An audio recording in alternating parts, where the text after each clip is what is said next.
আজি শ্ৰী সঞ্জীৱ মেৰিৰ লিখনি, শ্ৰী সঞ্জীৱ মেৰিৰ কবিতাৰে আজিৰ কবিতাৰ শিৰোনাম বৰ্তমান নিজান পলৰ প্ৰকৃতিৰ জাননী। সন্ধ্যাপ্ৰণত কবিতাৰ সুৰৰ বাৰিষা বৰষে, ইয়াক লৈ প্ৰকৃতিৰ নানান দিয়া বিন্যাসৰ প্ৰতি মোৰ নভাৱে প্ৰেম গৰকে। সন্ধ্যাৰ অন্ধকাৰো যেন মোৰ বাবে এতিয়া পুৱাৰ নিজান প্ৰণত আৰ্বিৰ্ভাৱ হোৱা বেলিতিৰ জাননীৰ দৰে। এই নিজান প্ৰণত আৰ্বিৰ্ভাৱ হোৱা জাননীয়েই মোৰ বৰ্তমান সকলো। তোমাৰ বুকুত জীৱিত এই মানৱ জীৱনী, তোমাতেই আৰম্ভণি, তোমাতেই সামৰণি। তোমাৰ বুকুৰ হৃদয়ৰ কোহে কোহে, চৌদিশৰ কোণে কোণে ৰচিত কেৱল তোমাৰ নাম। য'ত তোমাৰ উপস্থিতিত নৰূপী আশা প্ৰত্যাশাৰ জীৱিত মানৱ জীৱনীৰ চিত্ৰ বিৰাজমান। য'ত তোমাৰ বাবেই মানৱ জীৱনে পালে জীৱনদান। তুমিয়ে জীৱ তথা জীৱ জগতৰ মান স্বাভিমান। বিশেষকে ক'বলৈ গ'লে তোমাৰ বিৱৰণৰ নাই কোনো সামৰণ। তোমাৰ চৌদিশৰ কোহে কোহে বিৰাজিত এক মায়ামোহী প্ৰাণ, এক নানা সৌৰভ সুবাসেৰে প্ৰতিষ্ঠিত ৰূপ, নানা চিত্ৰ বিচিত্ৰ চিত্ৰৰে অংকিত ভৰপূৰ এক প্ৰতিৰূপ। ইয়াতে জীৱকুল শান্তিপ্ৰিয় জীৱনৰ শুভাকাংক্ষী স্বৰূপ। তোমাৰ কথা জীৱ জগতৰ কোহে কোহে মুখে মুখে জীৱিত। তোমাৰ সুবাসনাৰূপী গছ গছনি পাহাৰ পৰ্বত, হ্ৰদ বিল পুখুৰী নদ নদী তথা চৰাই চিৰিকটিৰ এক প্ৰতিৰূপ মোৰ হৃদয়ৰ শিৰে শিৰে তোমাৰ বাবে প্ৰেমৰ সৃষ্টি কৰিলে।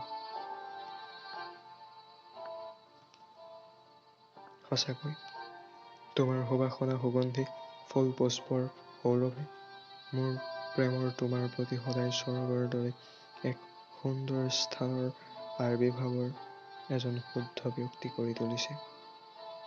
এনে সুবাসে তোমাৰ প্ৰতি মোক অধিক আকৰ্ষিত কৰিছে। তোমাৰ সৌৰভৰূপী বতাহত মোৰ জীৱনৰ জীৱনী ফুলিছে। মোৰ হৃদয়ৰ বতৰা, জীৱনৰ জীৱনীৰ হৈছে এক নৰূপী আৰম্ভণি। মোৰ হৃদয়ৰ বতৰা, মোৰ জীৱনৰ জীৱনী তোমাৰ কোলাত ল'ব খুজিছে জিৰণি।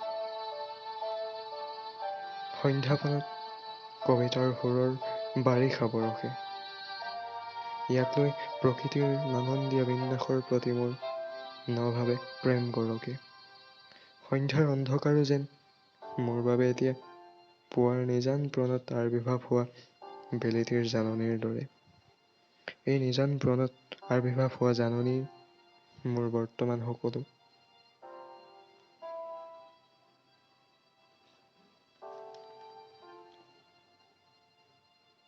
মই অনুভৱিত তোমাৰ মায়াৰ ৰূপত মানৱ জাতি হৈছে সম্পূৰ্ণৰূপে আকৰ্ষিত। য'ত অংকিত ক্ষুদ্ৰ বিগ্ৰহৰ চিত্ৰ, য'ত আকৃত কান্দোন চিঞৰ বাখৰৰ চিত্ৰ, য'ত অংকিত কটা মৰা ৰূপী নাটকৰ দৃশ্য, য'ত অংকিত অশান্তিৰে ভৰা এক নাটক। মই সুধিব খুজিছো, তোমাক কোনে দিলে সাহস, যাৰ জৰিয়তে মানৱ হ'ল দ্ৰৱ কীটনাশক? কোনে দিলে সাহস তোমাৰ চিত্ৰ বৈচিত্ৰ চিত্ৰ অংকিত জগতক নাশ কৰিবলৈ? এনে বেদনাতেই কম্পিত মোৰ ভাৱনা, এনে বেদনা স্বৰূপ মায়াহতেই মোৰ জীৱন প্ৰতিষ্ঠিত। এই বেদনাতেই আজি জীৱ জগত অশান্ত। মই অনুভৱিত মানৱে কৰা দুষ্কৰ্মৰ অৰ্থে আজি কম্পিত সমগ্ৰ বিশ্ব। য'ত মানৱ জাতিৰ নাই ত'ত সমগ্ৰ প্ৰকৃতিৰ কোহে কোহে বিৰাজিত এতিয়া কৰোণাৰ আতংক। সংকটত আজি জীৱ প্ৰজাতি, সংকটত আজি সমগ্ৰ প্ৰকৃতি। ক'ত গ'ল সেই পূৰ্বৰ সুবাসনা স্মৃতি, ক'ত হেৰাল সেই সুবাস, সেই প্ৰতিৰূপ? কোনে কাঢ়িল সেই দৃশ্য তথা সময়? কোনে কাঢ়িল সেই সুবাস? কোনে কাঢ়িল সেই মানৱ জীৱনী? কোনে কাঢ়িল সেই সুখৰ আৰম্ভণি? কোনে কাঢ়িল আকাশত জিলিকি থকা চৰাইজাকৰ চিত্ৰ? মই অনুভৱিত এই সকলো মানৱৰ আতংক। মই অনুভৱিত আজিৰ ৰূপ মানৱৰ দুষ্কৰ্মৰ ফলাফলৰ জৰিয়তে আবৃত হোৱা এক প্ৰতিৰূপ।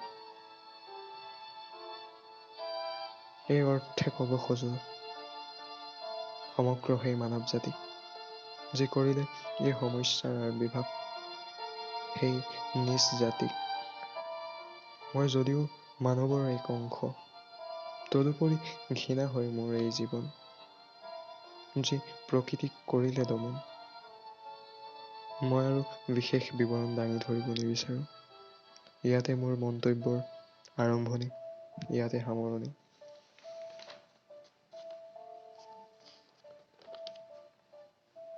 সন্ধ্যাপনত কবিতাৰ সুৰৰ বাৰিষা বৰষে। ইয়াক লৈ প্ৰকৃতিৰ নানন্দীয়া বিন্যাসৰ প্ৰতি মোৰ নভাৱে প্ৰেম গৰকে। সন্ধ্যাৰ অন্ধকাৰো যেন মোৰ বাবে এতিয়া পুৱাৰ নিজান প্ৰণত আবিৰ্ভাৱ হোৱা বেলিতিৰ জাননীৰ দৰে। এই নিজান প্ৰণত আবিৰ্ভাৱ হোৱা জাননী মোৰ বৰ্তমান সকলো।